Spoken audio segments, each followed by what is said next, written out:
यह बात आज भी जब मैं याद करता हूँ तो मेरी रीढ़ में सिहरन भर जाती है। ये वो घटना थी जिसने मेरी जिंदगी को हमेशा के लिए बदल दिया। यह तब की बात है जब मैं दिल्ली में अपने पुराने मकान में अकेला रहता था। मकान पुराना ज़रूर था, लेकिन मुझे उससे कोई शिकायत नहीं थी, कम से कम उस रात तक। उस दिन घर पर कोई नहीं था। मेरे माता पिता किसी रिश्तेदार के घर गए हुए थे और मेरा छोटा भाई अपने दोस्त के घर रात गुजारने गया था। मैं घर में बिल्कुल अकेला था। शाम ढल रही थी और मुझे रात के खाने के लिए कुछ सामान चाहिए था। मैं हल्की सी अनमनी हालत में बाजार की तरफ निकल गया। सड़कें शांत थीं। हवा में एक अजीब तरह की ठंडक थी, जैसे बिना बारिश वाले मौसम में होने वाली नमी। सामान लेकर जब मैं वापस लौट रहा था, तभी मुझे अपने पीछे किसी के पैरों की आहट सुनाई दी। धीमी, बेहद धीमी, जैसे कोई मेरे कदमों के साथ कदम मिला रहा हो। मैं रुका, आवाज़ भी रुक गई। मैंने पीछे मुड़कर देखा, कोई नहीं। शायद मेरा वहम होगा। मैंने खुद को समझाया और तेज कदमों से अपने घर की ओर बढ़ गया। जब मैं घर पहुंचा तो दरवाज़ा खोलते ही अंदर की खामोशी जैसे मेरे चेहरे पर थप्पड़ सी लगी। रोज की भीड़, हंसी, बातें, सब कुछ गायब। मैंने लाइट्स ऑन की और सामान रखकर आराम से बैठ गया। कुछ देर टीवी चलाया, फिर बोर होकर बंद कर दिया। घर बिल्कुल शांत था। इतनी खामोशी जैसे किसी ने आवाज़ों को घर से बाहर बंद कर दिया हो। लगभग आधा घंटा हुआ होगा कि अचानक मेरे कमरे की दिशा से हल्की सी रोने की आवाज़ आई। पहले धीमी, फिर थोड़ी तेज, जैसे कोई धीरे धीरे टूटते हुए गले से रो रहा हो। मैं चौंक पड़ा। शायद बाहर सड़क से आवाज़ आ रही हो। मैंने खुद को भ्रम में रखने की कोशिश की, लेकिन ये आवाज़ कमरे के अंदर से ही आ रही थी। मेरे पैरों में जैसे किसी ने सीसा भर दिया हो। पर मैं हिम्मत करके अपने कमरे की तरफ बढ़ा। कमरा बिल्कुल वैसा ही था जैसा मैं छोड़कर गया था। लाइट ऑन थी, दरवाज़ा खुला हुआ था, लेकिन आवाज़ अब और साफ सुनाई दे रही थी। कोई धीरे धीरे कांपते हुए सुर में रो रहा था, और ये रोने की आवाज़ मेरे बिस्तर के नीचे से आ रही थी। मेरी सांस रुक गई। दिल बेकाबू होकर धड़कने लगा, लेकिन मेरे अंदर एक अजीब जिज्ञासा ने मुझे आगे बढ़ने पर मजबूर किया। मैं घुटनों के बल नीचे झुकने लगा, धीरे धीरे, जैसे किसी अदृश्य हाथ ने मेरे सिर को पकड़कर नीचे देखने के लिए मजबूर किया हो। जैसे ही मैंने नीचे झांका, मेरा खून जैसे जम गया। वहां एक औरत बैठी थी, बाल बिखरे हुए, चेहरे पर लंबे लंबे नाखूनों के निशान, आंखें अजीब सफ़ेद और होठों से खून बहता हुआ।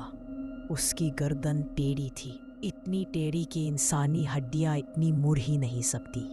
वह मेरी ओर देख रही थी और वहीं बैठकर रो रही थी। उसकी आवाज़ जैसे ज़मीन से रेंग कर निकल रही थी। मैं घबरा कर पीछे हट गया। चीख गले में ही अटक गई। मैं उठने की कोशिश कर ही रहा था कि उसने फटी हुई आवाज़ में कहा, मत, जय जय जाओ। मैं पत्थर की तरह जम गया। वह धीरे धीरे बिस्तर के नीचे से बाहर निकलने लगी। उसकी हर हरकत असामान्य, झटकेदार और असहनीय रूप से डरावनी थी। वह मेरे सामने रुककर बैठ गई। उसकी सांसें ठंडी थीं, इतनी ठंडी कि जैसे सर्दी में भी बर्फ पर हाथ रख दिया हो। और फिर वह बोलने लगी जैसे अपनी कहानी सुनाना चाहती हो। ये घर मेरा है। मैं यहाँ रहती थी बहुत साल पहले, लेकिन किसी ने मुझे मार दिया। उसकी आवाज़ कांप रही थी, पर उसमें दर्द से ज़्यादा नफ़रत थी। उसने बताया, बहुत साल पहले किसी ने इस घर में एक औरत की हत्या कर दी थी। उसकी लाश को किसी ने बिस्तर के नीचे छुपा दिया था, ठीक वहीं जहां भी वह बैठी थी। उसके मुताबिक उसका शरीर कभी मिला ही नहीं। उसकी आत्मा इसी घर में कैद थी, बिस्तर के नीचे अंधेरे में इंतजार करती हुई। मैं अकेली थी, बहुत अकेली। आज बहुत साल बाद कोई मेरे घर आया। तुम। उसकी सफ़ेद आंखें सीधे मेरे चेहरे पर टिक गई। मैं दरवाजे की तरफ भागना चाहता था, लेकिन जैसे मेरा शरीर सुन पड़ गया था। मेरा हर कदम धीमा, भारी और किसी अदृश्य ताकत से बंधा हुआ महसूस हो रहा था। जैसे ही मैंने बाहर निकलने की कोशिश की, दरवाज़ा खुद ब खुद धड़ाम से बंद हो गया। मैंने डर कर मुड़कर देखा। वह मेरे ठीक पीछे खड़ी थी। अब वो रो नहीं रही थी, अब वो मुस्कुरा रही थी। एक खौफनाक, लहू से सनी मुस्कान। उसका चेहरा धीरे धीरे मेरे करीब आने लगा। उसने फुसफुसाते हुए कहा, जो मेरे बिस्तर के नीचे झांक लेता है वो फिर कभी बाहर नहीं जा पाता। उसके शब्दों ने मेरे रोंगटे खड़े कर दिए। मैं घबरा गया। मैंने कुछ नहीं किया, मुझे जाने दो। लेकिन वह धीरे से बोली, तुमने मुझे देख लिया, अब तुम भी यही रहोगे। कमरा अंधेरा होने लगा। लाइट्स खुद ब खुद फटने लगी। हवा भारी हो गई। दीवारें जैसे सिकुड़ रही थी। और फिर उसने अपना हाथ मेरे कंधे पर रखा। उसका स्पर्श इतना ठंडा था कि जैसे बर्फ की सुइयां मेरी हड्डियों में धंस गई हों। मैं किसी तरह हिम्मत जुटाकर उसके हाथ झटक पर कमरे से बाहर भागा। लॉबी में आया तो देखा घर की सारी लाइट बंद, सारे दरवाजे बंद, खिड़कियां बाहर से जड़ी हुई। घर जैसे कब्र बन चुका था। मैंने चीखकर कहा, तुम मुझसे क्या चाहती हो? अचानक हवा का एक तेज झोंका आया और सभी दरवाजे अपने आप खुल गए। कमरा फिर रोशन हो गया और वह औरत गायब। मैं संभल कर कमरे में वापस गया। सब कुछ सामान्य लग रहा था। मैंने गहरी सांस ली और बिस्तर के पास गया, यह देखने कि वो सच में गायब हुई या नहीं।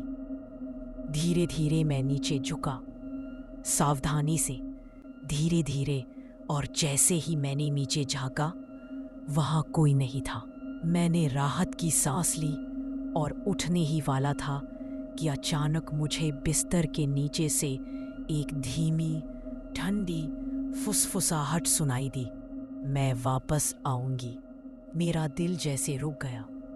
मैं पीछे हट गया और पूरे घर की लाइट ऑन कर दी। उस रात मैं एक पल के लिए भी नहीं सो पाया। साल बीत गए, हम उस घर से निकल गए, लेकिन कभी कभी जब मैं रात में अकेला होता हूँ, जब कमरे में अंधेरा फैलता है, जब बिस्तर की नीचे की जगह काली दिखती है, मुझे वो ठंडी फुसफुसाहट फिर सुनाई देती है, तुमने मुझे देख लिया था, अब मैं कभी नहीं जाऊंगी। और मुझे हमेशा ऐसा लगता है कि कोई मेरे बिस्तर के नीचे बैठा हुआ है।